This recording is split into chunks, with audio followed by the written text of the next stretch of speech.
आइए हम प्रार्थना करेंगे, प्रभु को धन्यवाद देंगे, उनकी महिमा करेंगे। स्वर्गीय प्रेमी पिता, ईश्वर के नाम से हम आपके सम्मुख आते हैं। फिर एक बार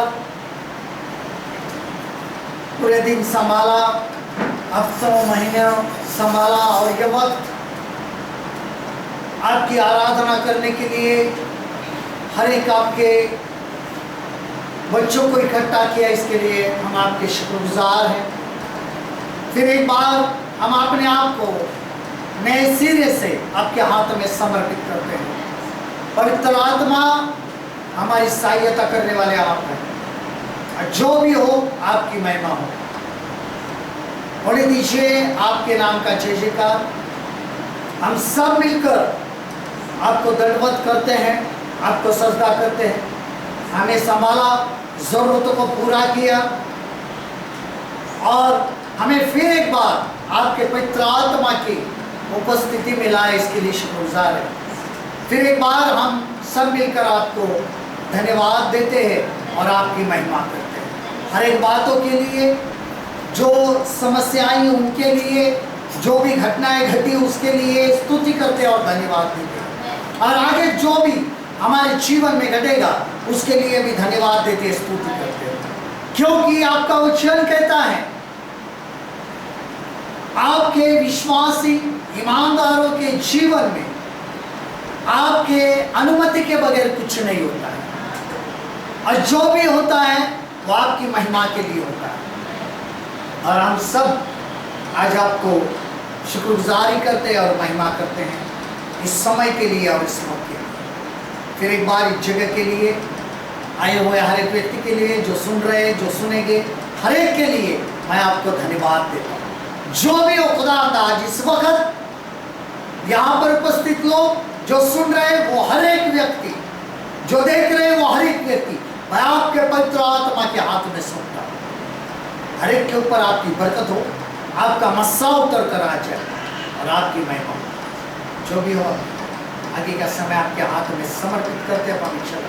ये प्रार्थना हमारे जिंदा खुदा अल्लाह यीशु के नाम से की और आपने सुन लिखा है बाकी इसके लिए। हाँ, प्रभु की महिमा हो आज के दिन के लिए, इस समय के लिए कि हम प्रभु की उपस्थिति में हैं। और फिर एक बार हम प्रभु को धन्यवाद देंगे कि हम जब प्रभु में यहाँ पर उपस्थित है, हमें यह मौका दिया है प्रभु ने कि फिर एक बार हम प्रभु की महिमा करें। सचमुच ही बहुत सारे लोग आज के दिन और इस दिन को देख भी नहीं पाए हैं, लेकिन प्रभु ने हमें यह दिन दिया, यह मौका दिया कि नए सिरे से हम प्रभु की महिमा करें और उनके नाम को ऊंचा करें। गए दिनों में जो भी हर एक की जिंदगी में घटनाएं घटी, वो परमेश्वर के महिमा के लिए, परमेश्वर की ही उसमें महिमा होनी चाहिए। और आज हम वही बात देखेंगे कि सचमुच वचन के द्वारा प्रभु हमसे बातें करें।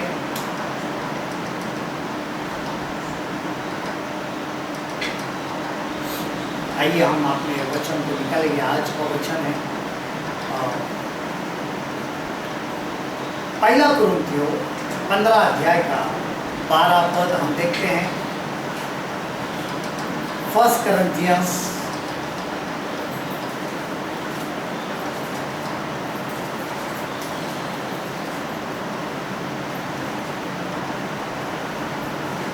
chapter 15 verse 12। कुरिन्थियों के नाम पौलुस का आम पर इसका 15 बाब का 12 पर हम देखते हैं। इसलिए कि जबकि मसीह का यह प्रचार किया जाता है कि वह मरे हुओं में से जी उठा, तो तुम में से कितने कैसे कहते हैं कि मरे हुओं का पुनरुत्थान है ही नहीं। और हम उर्दू में भी पढ़ेंगे। कुरिन्थियों के नाम पौलुस का पहला खत इसका 15 बाब का 12 कलाम। बस जब मसीह की ये मनादी की जाती है कि वो मुर्दों में से जी उठा, तो तुम में से बात किस तरह कहते हैं कि मुर्दों की कयामत है ही नहीं। और यहाँ पर और एक वचन जो सबको पता है कि यूहन्ना 3:16, परमेश्वर ने जगत से इतना प्रेम किया कि अपना एकलौता बेटा दे दिया, ताकि जो कोई भी उसके ऊपर विश्वास रखे उसका नाश ना हो बल्कि अनंत जीवन पाए। और वैसे अगर हम उर्दू में पढ़ते हैं उस कलाम को, यूहन्ना की इंजील 3 बाब का 16 कलाम, क्योंकि खुदा ने दुनिया से ऐसी मोहब्बत रखी कि उसने अपना एकलौता बेटा बख्श दिया, ताकि जो कोई उस पर ईमान लाए हलाक ना हो बल्कि हमेशा की जिंदगी पाए। और यही हमारी जिंदगी के लिए बहुत जरूरी बात है। और आज के यूहन्ना 3:16 के अंदर और कुरिन्थियों के अंदर यीशु मसीह के मृत्यु के बारे में कहा है कि परमेश्वर ने अपना एकलौता बेटा दे दिया। किसके लिए? मनुष्य के लिए, मनुष्य के लिए मरने के लिए। कि आज का जो शीर्षक है वो है the vastness of the death of Christ, कि मसीह के मृत्यु की विशालता। हम मसीह के मृत्यु के बारे में जब भी सुनते हैं, बहुत छोटा सा ना मृत्यु, 2 लफ्ज है मृत्यु, लेकिन उसकी विशालता कितनी है वह हमें पता नहीं। और जब हम इन बातों को देखते हैं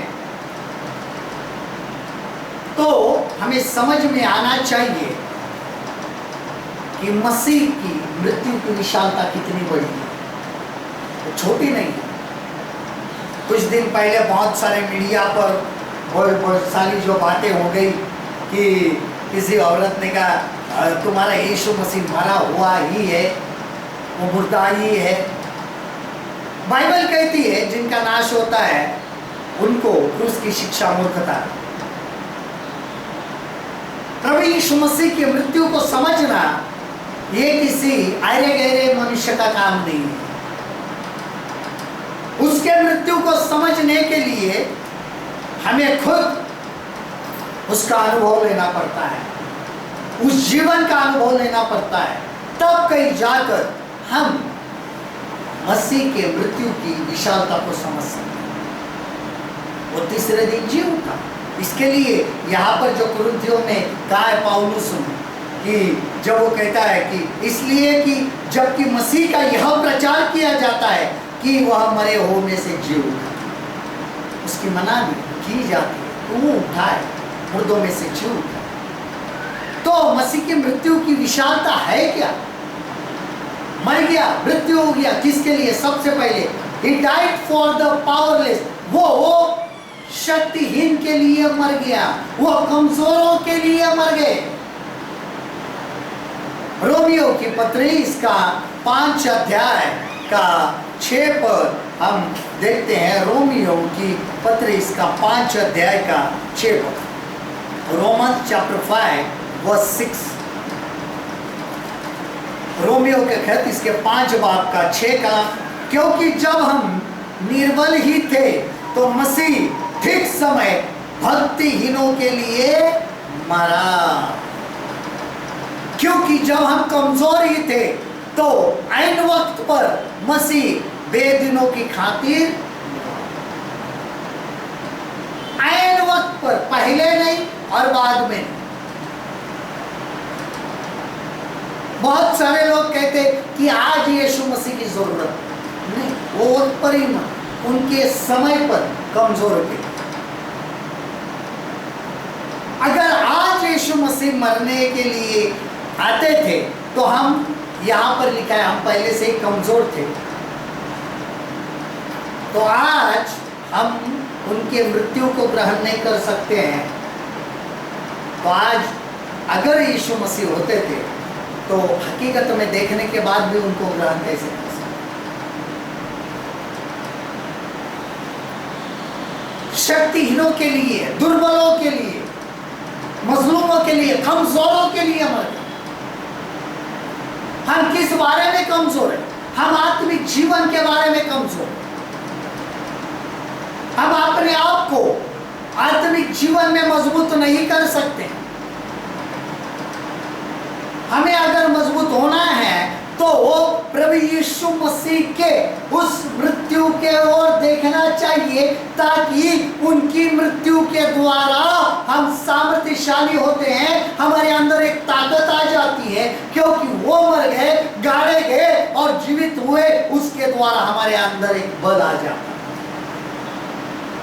जो दुर्बल, जो हीन है, शक्तिहीन है, जो कमजोर, He died for the powerless।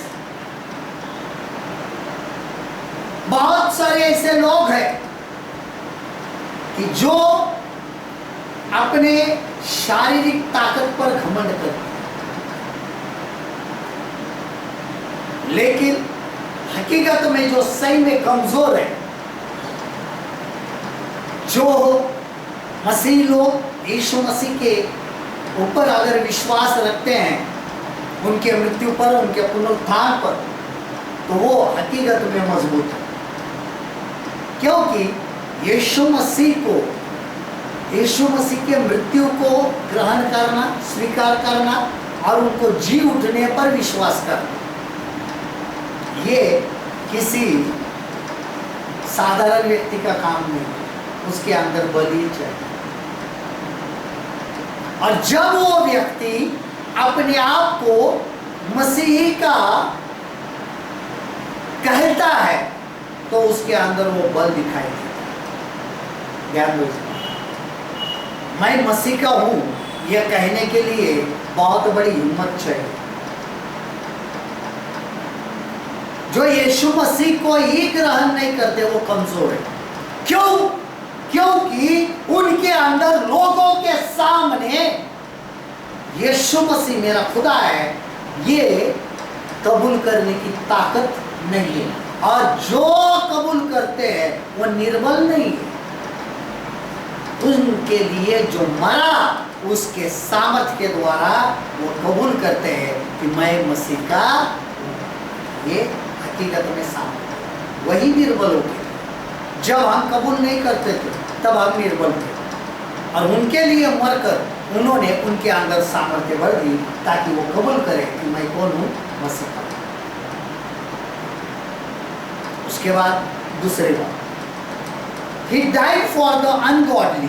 वह अधर्मियों के लिए मर गए, वह अधर्मी के लिए मर गए। वही रोमियो 5:6 हम पढ़ते हैं, रोमन्स चैप्टर 5:6, रोमियो का खत 5 बाब का 6 कलाम, वही वचन है कि देखिए, क्योंकि जब हम निर्बल ही थे तो मसीह ठीक समय पर भक्तिहीनों के लिए मर गए। इसके लिए क्योंकि जब हम कमजोरी थे तो ऐन वक्त पर मसीह बेदीनों की खातिर हुए।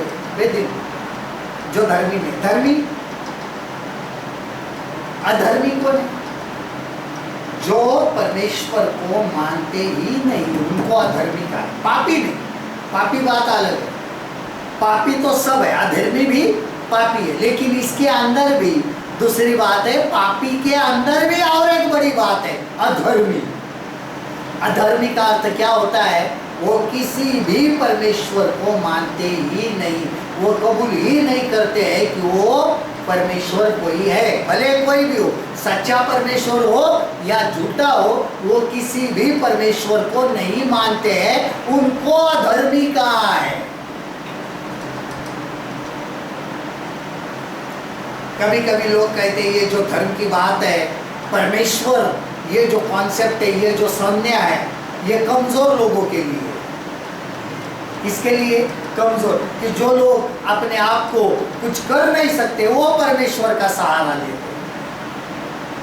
कमाल है। कभी कभी ये लोग सिर्फ विज्ञान पर क्या रखते हैं? भरोसा रखते हैं, विज्ञान विज्ञान विज्ञान। मुझे एक बात पता नहीं, विज्ञान ने एक मनुष्य बनाया, बहुत सारे मनुष्य बनाए,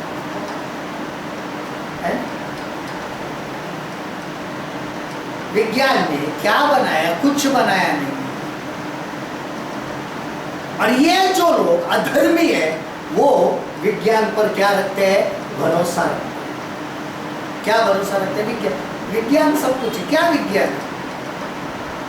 अगर वही विज्ञान को कहा इस सृष्टि का किसी भी चीज का इस्तेमाल ना करते हुए किसी चीज को बनाकर बताओ, वो नहीं हो सकता। विज्ञान को कुछ बनाने के लिए इसी दुनिया में जो चीजें हैं उसको लेकर कुछ बनाना पड़ता है। विज्ञान कुछ बनाता नहीं है। विज्ञान जो है, जो बना है, जो मनुष्य के आंखों के परे हैं, वो बुद्धिमान लोग उसको ढूंढकर मनुष्य के सामने लाते हैं, उसको विज्ञान कहते हैं। Science is not a creator, science is a researcher. वो ढूंढते हैं जो छुपी हुई बात है, जो हवा में है, जो अदृश्य है, वो कुछ अपने विज्ञान के द्वारा उसको ढूंढते हैं। लेकिन किसी विज्ञान ने किसी भी बात को नहीं बनाया। वो अधर्मी लोग हैं जो वो परमेश्वर पर ईमान नहीं लाते। उन अधर्मियों के लिए, उन अधर्मियों के प्रभु यीशु मसीह समय पर, उचित समय पर मरते, उचित समय पर, ऐन वक्त पर। भाई इनको अभी बचाना चाहिए। अब परमेश्वर को मालूम है अभी ये सब जो बचे बचे, जो बचे बचे। नोहा के समय तो 8 ही बच गए थे। कितने? सिर्फ 8 लोग बच गए। आज मसीह के लिए ज्यादा से ज्यादा बचे। इसके लिए यीशु मसीह ऐन वक्त पर, सही समय पर,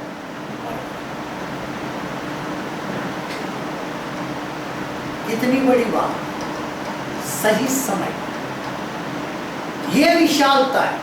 उन्होंने बहुत सोचा होगा। भाई अभी ये बहुत सारा विज्ञान बढ़ रहा है, आगे भी विज्ञान के बारे में बताया जाएगा। बहुत सारे विज्ञान पर भरोसा रखना शुरू कर देंगे, क्योंकि उनको पता था आगे ये भी आने वाला है कि विज्ञान कहेगा कि मनुष्य की उत्पत्ति बंदरों से।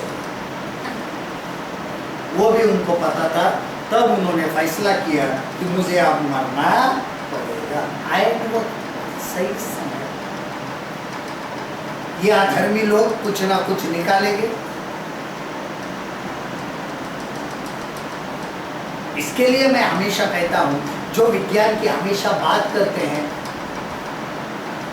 तो जब किसी व्यक्ति को खून की जरूरत होती है तो विज्ञान ने अभी तक कोई ऐसी फैक्ट्री नहीं बनाई जहां पे खून बनता है इंसान।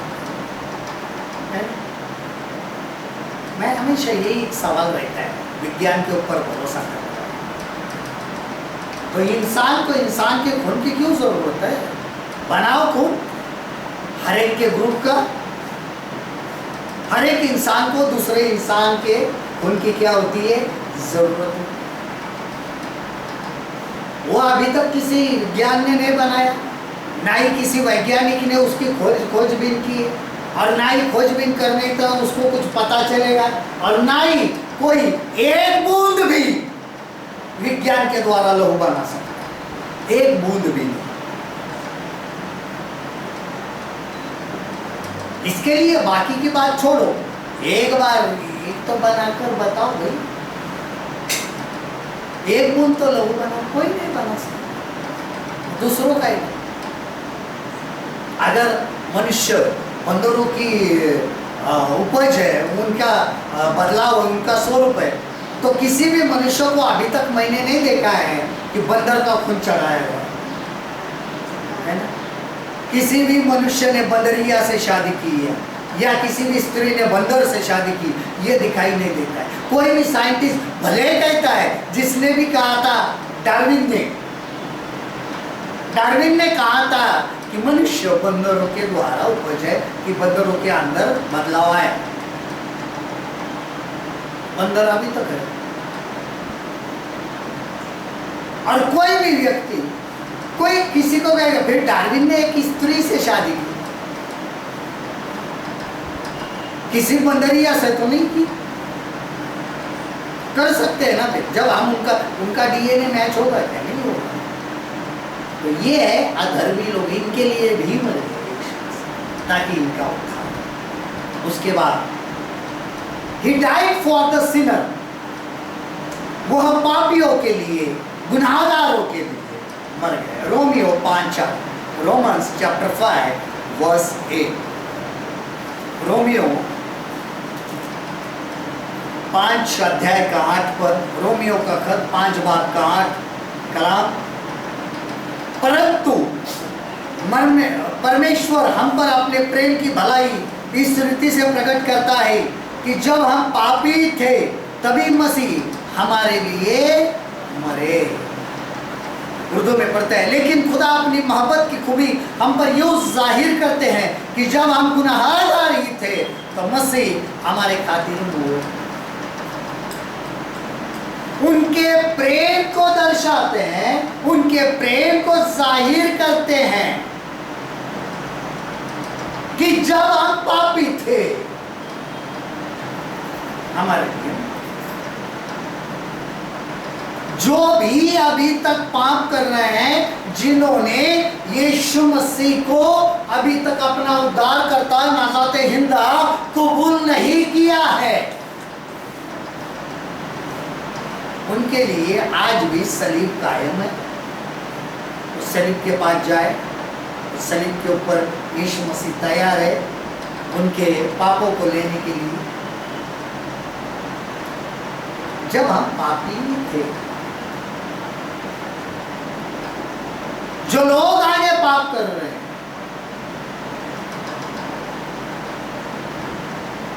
हमारे जीवन के लिए बहुत जरूरी है इस बात को समझना, जब हम क्या थे? पापी थे। सीधी सी बात,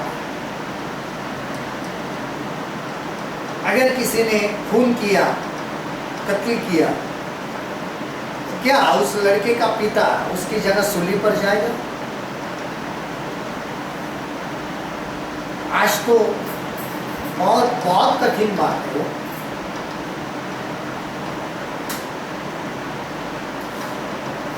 कोई नहीं मर गया। वो कहेगा मैं क्यों मरूं, तूने किया है, तुम मरो।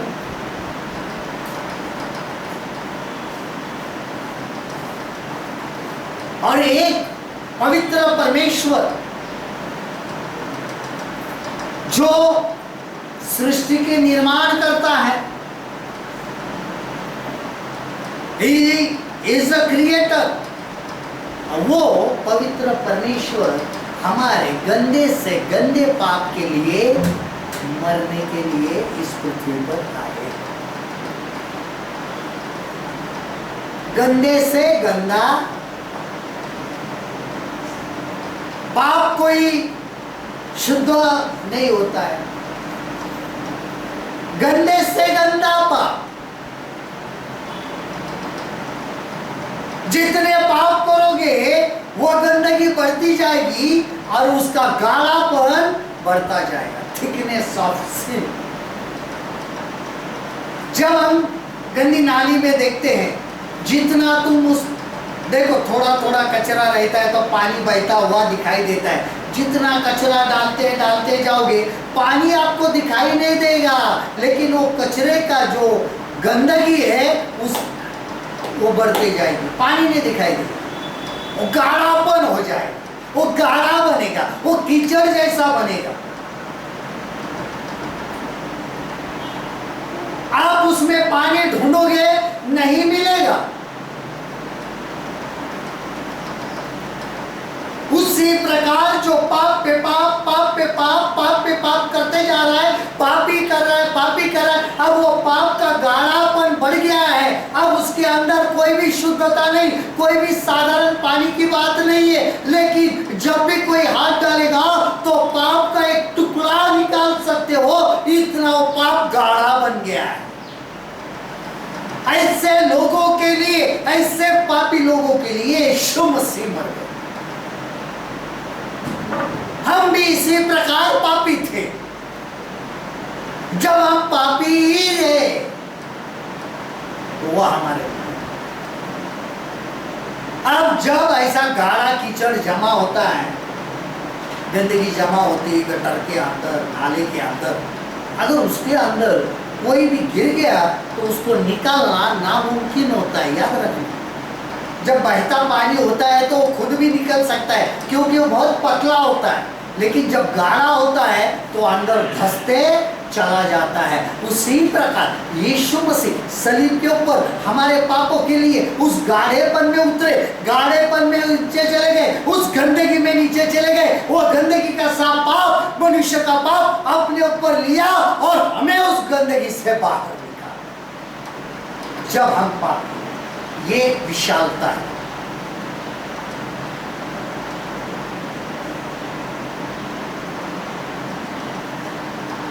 हम देखते हैं जब इसके अंदर कोई आदमी फंस जाता है तो निकालना बहुत मुश्किल हो जाता है, क्योंकि दूसरा आदमी जा नहीं सकता है अंदर। ध्यान दो, किसी को निकालने के लिए आए, इसके अंदर कौन गया, ये तो गाढ़ा है, अगर मैं गया तो मैं भी धस जाऊंगा, मैं कैसे बाहर निकलूं। लेकिन उन्होंने जो छलांग लगाई उस पर, हर एक मनुष्य, जब हम पाप हमारे लिए,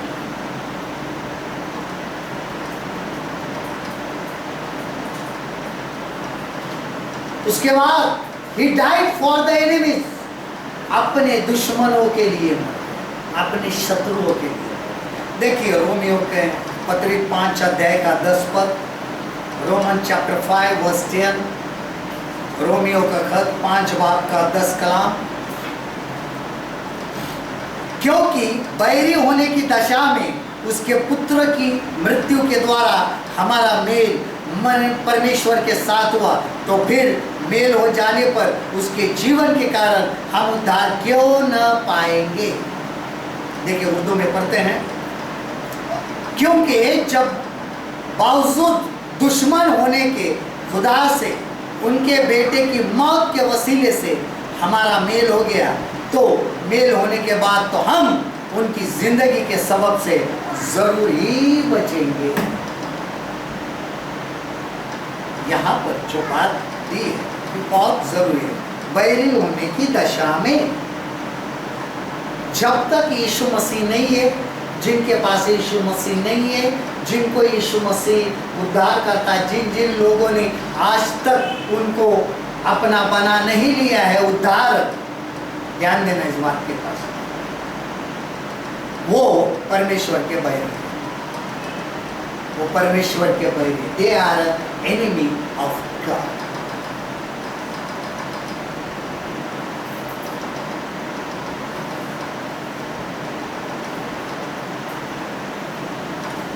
जब हम बैरी, सचमुच हम विरोधी थे, बैरी थे,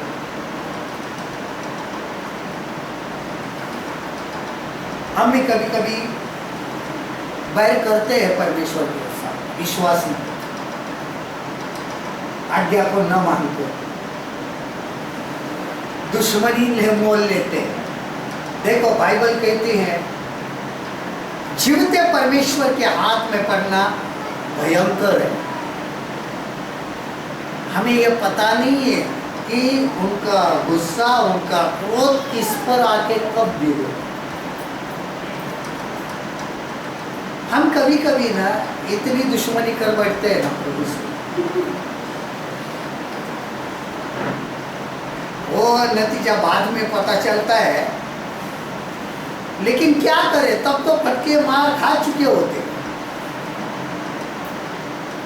जब प्रभु कहते यहाँ नहीं रहना, फिर भी हम,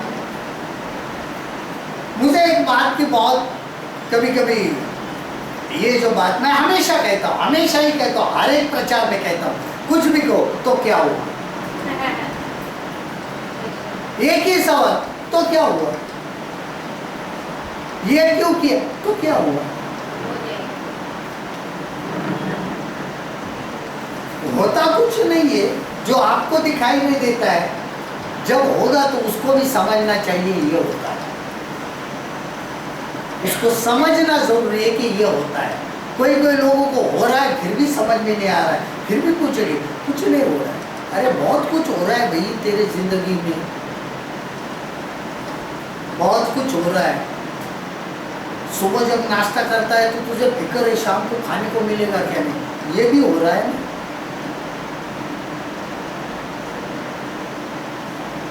सीधी सी बात है, मैंने एक उदाहरण के तौर पर, ऐसी बहुत सारी हो जाती है बातें। तुझे शाम की चिंता है हर समय की कि भाई शाम को तो अभी तो खा लिया, शाम को क्या खाऊं मैं, ये क्यों हो रहा है?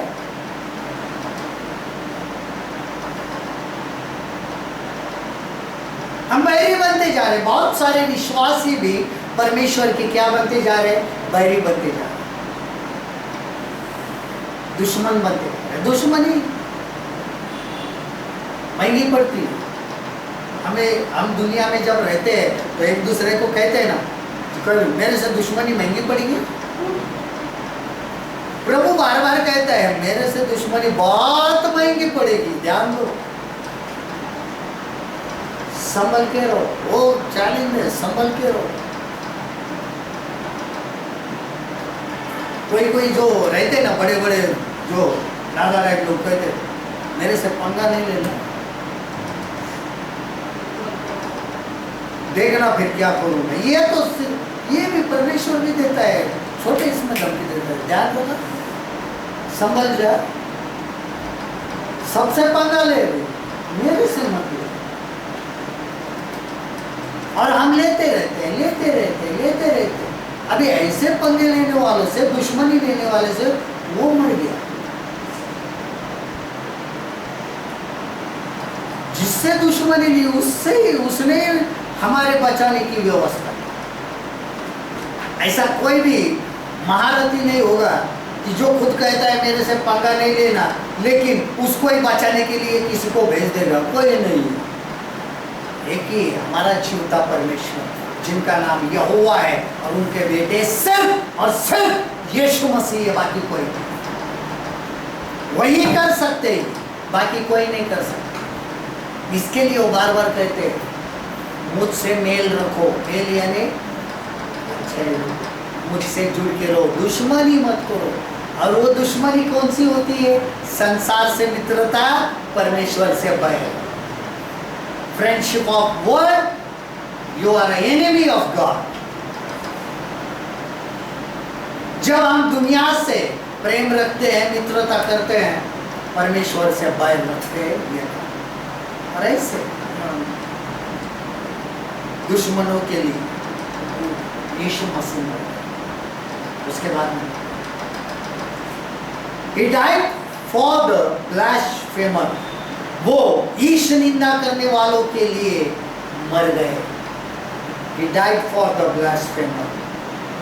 पहला तीमुथियुस पहला अध्याय, 1 Timothy chapter 1, तीमुथियुस का पहली पत्री, इनका पहला अध्याय और 13 पद, तीमुथियुस का पहला खत, पहला बाब और 13 कलाम। देखिए पहला तीमुथियुस पहला अध्याय 13 पद, मैं तो पहले निंदा करने वाला और सताने वाला और अंधेर करने वाला था, तो भी मुझ पर दया हुई, क्योंकि मैंने अविश्वास की दशा में बिन समझे मुझे ये काम किए थे।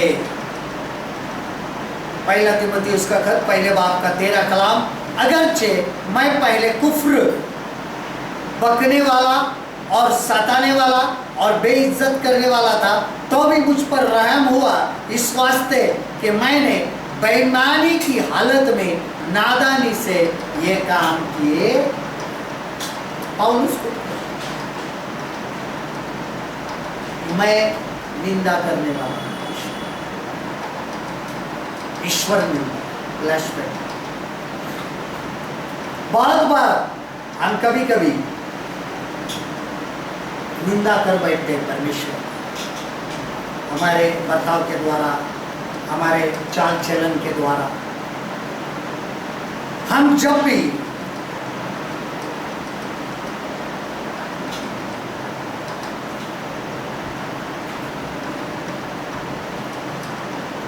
परमेश्वर की निंदा करते, हमें समझ भी नहीं आता कि हम किस प्रकार निंदा करते।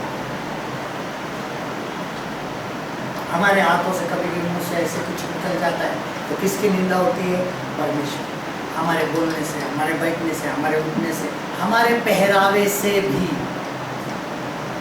कभी कभी लोग कहते हैं ये मसीह लोग हैं, ऐसे किसकी निंदा? मसीही लोग क्यों कहते हैं? क्योंकि हम मसीहा के हैं, इसके लिए हमें मसीही कहते हैं। ध्यान, क्योंकि हम मसीहा के हैं, इसके लिए हमें मसीही कहते हैं। तो मसीही, ये मसीही लोग क्यों? हम मसीहा के हैं, तो हमारी जड़ कहाँ है? मसीहा में। Our root is in Christ. तो हमारी निंदा वो मसीह की निंदा है। ये मसीह लोग ऐसे ही वस्त्र पहनते हैं। अब सोचो, और फिर बताया गया तो क्या हुआ? तो ये होता है, हमारा कुछ नहीं होता है, उसके ऊपर और एक कीलत ठोकी जाती है। ध्यान दो इस बात, जितना ये लोग निंदा करेंगे ना हमारे चाल चलन के, वो निंदा के कारण हम हैं, क्योंकि हमने ईश्वर निंदा की, हमारे वजह से ईश्वर निंदा हो गई। तो जितना हमारे कारण यीशु मसीह की निंदा होगी, उतने उसके ऊपर कोड़े लगते, उतने कीले ठोके जाते, उतनी बार उसके सर के ऊपर कांटों का ताज रखा जाता है, उतने कांटे उसके सर में घुसते। अगर हमारे द्वारा जितनी बार निंदा दिन में होती है, गिनना शुरू करो, एक कागज ले लो और उसके ऊपर जितनी बार हमारे वजह से गुनाह होगा और प्रभु यीशु मसीह की निंदा होगी या उसके विरुद्ध में हम पाप करेंगे, उसके अंदर एक छेद बनाते जाना, और पूरा सप्ताह होने के बाद में उस छेदों को गिनना, उतनी बार हमने उसको कीले लो। यही सुनिंदा होती है। मुझे कभी कभी गुस्सा आता है कि ये लोगों के ऊपर, तो क्या हुआ?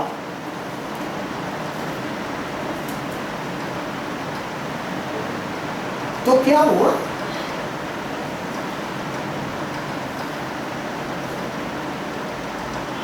इतना आसान, इतनी आसान है मसीहत। इसके लिए कोई भी आयरा गहरा आता है और बोलता है यीशु मसीह जिंदा नहीं है, हमारे वजह से निंदा का कारण। और उनको ये नहीं पता कि उनके लिए भी, उन निंदा करने वालों के लिए भी, पौलुस यहाँ पे लिखता है मैं निंदा करने वाला था। कोई है मसीह की कबूल कर सकता है मेरे वजह से निंदा हो रही? कोई स्त्री ये कह सकती है क्या कि यार मैंने ऐसे वस्त्र पहने इसके लिए यीशु मसीह की निंदा हुई? तो क्या हुआ? अनुग्रह है हमको, यही तो निंदा हो रही।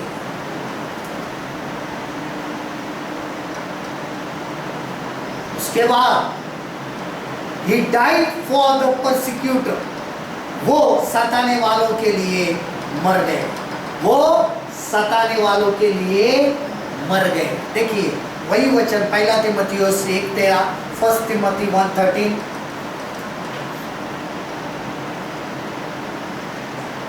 मैं तो पहले निंदा करने वाला और सताने वाला, यहां पर उर्दू में आया है सताने वाला, बेइज्जत करने वाला।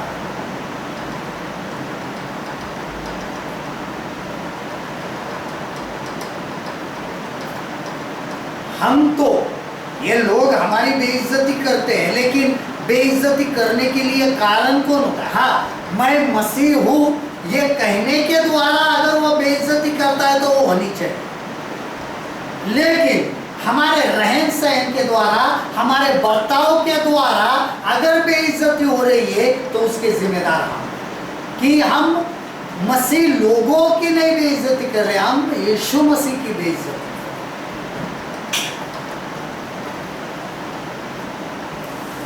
बहुत बार देखा गया है कि हमारे रहन सहन की वजह से बेइज्जती, सताव होता है। सताव तो होगा, कब होगा? जब हम सच्चाई बयान करें, तब सताव। हाँ, मैं मसीह, तब सताव। तो उनके लिए प्रभु यीशु मसीह, उनके लिए हम भी कभी कभी सताव करने वाले होते हैं। आज में मसीह लोगों को ही सताते हैं। गैर मसीह छोड़ दो, गैर मसीह छोड़ दो, वो तो करेगी, वो तो बात अलग है। मसीह लोग मसीहों को सताते हैं। कैसे? कुछ ना हो, बदनामी करते एक दूसरे की।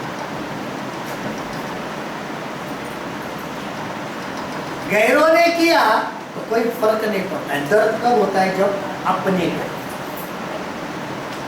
मसीह एक साथ प्रभु भोज का प्याला भी पिएंगे, एक ही लहू पीते हैं, एक ही शरीर के हिस्से हैं, फिर भी सताते। क्या करते? बदनामी करते। और ये इसी को ही सताते। बाहर वालों ने सताया तो उसका कुछ नहीं, वो तो होने वाला। ये यीशु मसीह को किसी ने सताया? थोड़ी रोमी लोगों ने सताया, यहूदी लोगों ने सताया। उसको क्रूस पर किसने चढ़ाई? रोमियों ने नहीं, यहूदियों ने कहा इसको क्रूस पर चढ़ा। पिलातुस तो छोड़ने वाला था। पिलातुस ने कहा मुझे तो इसमें कोई दोष नजर नहीं आ रहा, हमारे लिए बरअब्बा को छोड़ो। हम कभी कभी गुनाहगार को अपना लेते हैं, बरअब्बा को अपना लिया, लेकिन यीशु मसीह बेदाग बैद, जुर्मी भी नहीं थी उसके ऊपर, उसको चढ़ा दिया।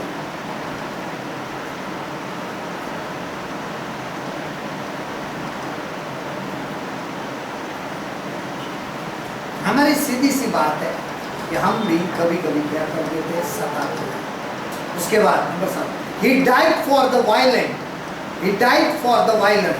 वो हिंसक लोगों के लिए मर गए, जुल्मियों के लिए मर गए। वही वचन हम पढ़ेंगे, पहला तिमोथियों पहला अध्याय और 13 पद। आगे, अंधेर करने वाला तो भी मुझ पर दया हुई, मैंने अविश्वास की दशा में भी सबसे मुझे काम किया। ये अंधेर करने वाला यानी जुल्म करने वाला,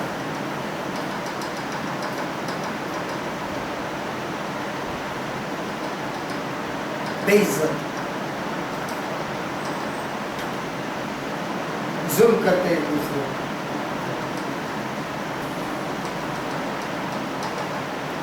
आज हम देखते हैं बहुत सारे जुल्म हो रहे लोगों को। जुल्म होने का भी कुछ कारण मसीह के लिए हुआ तो अच्छी बात, लेकिन हम एक दूसरे पर ऐसे ही जुल्म करते हैं बिना काम के। क्यों? आसानी से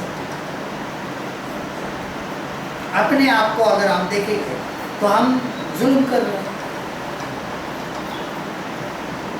किसी व्यक्ति को जानबूझकर तकलीफ देना, सताना, उनको गुस्सा दिलाना, ये जुल्म है।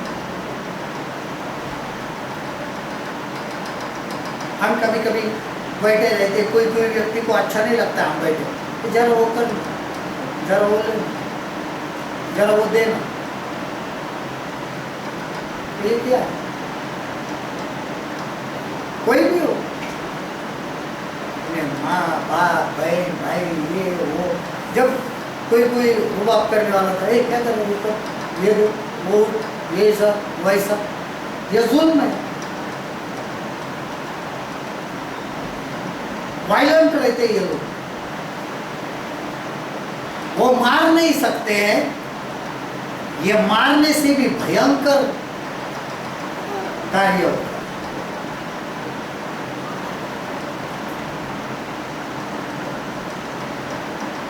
सिर्फ मारना ही जुल्म नहीं है,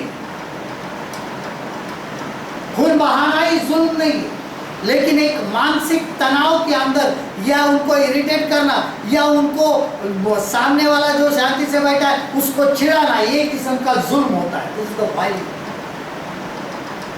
चुपचाप बैठे रहते हैं, लेकिन फिर भी अच्छा नहीं लगता है चुपचाप बैठा है, कुछ ना कुछ कार्य करो, कुछ गुस्सा दिलाए, तो ये भी जुल्म है। इसके लिए भी यीशु मसीह मर गया। लेकिन अगर हम मसीह लोग इसमें से बाहर नहीं निकले, अभी भी जुल्म कर रहे हैं, तो इसका न्याय जरूर होने वाला है। उसके बाद number he died for the ignorant, he died for the ignorant, वह अनजान लोगों के लिए। देखिए वही वचन है, पहला तीमुथियुस 1:13,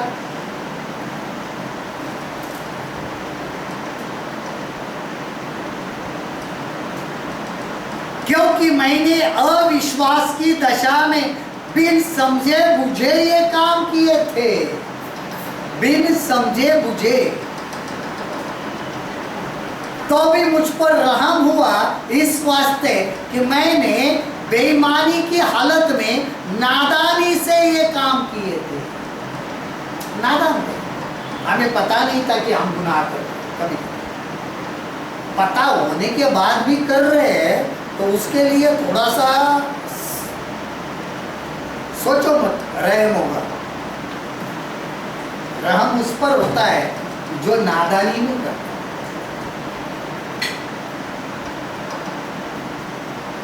हमारे लिए बहुत जरूरी है कि हम थोड़ी देर के लिए इन बातों को समझ सकें।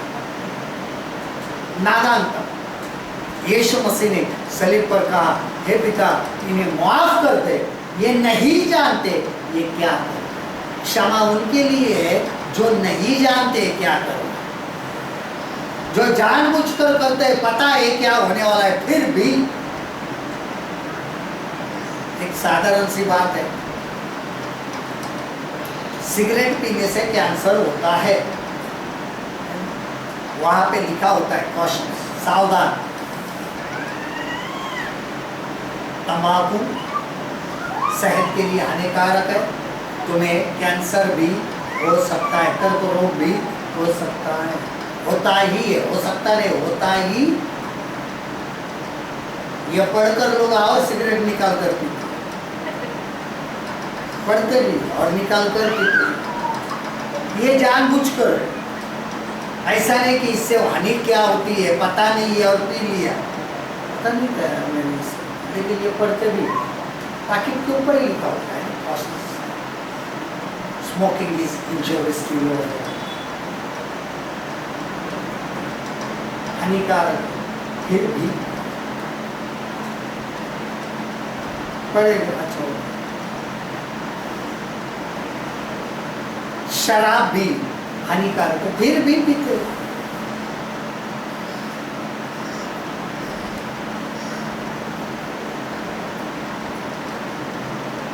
सरकार एक जगह बताती है पीना हानिकारक है और लाइसेंस भी वही देती है। अभी हानिकारक जो चीजें है उसको हम परमिशन देते क्यों है, लाइसेंस देते क्यों है, परवाना देते क्यों है?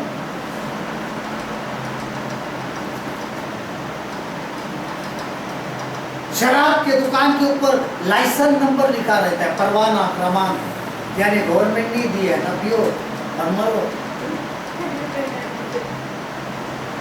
और ऊपर से लिखा भी होता है पीना हानिकारक है, लाइसेंस भी वही देते हैं, बताते भी वही है। बाइबल सीधी कहती है ये नहीं करना है, ऐसा नहीं कहती है ये नहीं करना है और नीचे देती है ये करो।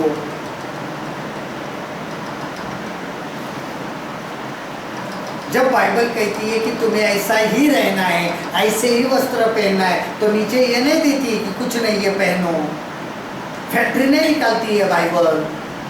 अगर वो कहती नहीं करना है तो नहीं करना है। ये जो अविश्वासी है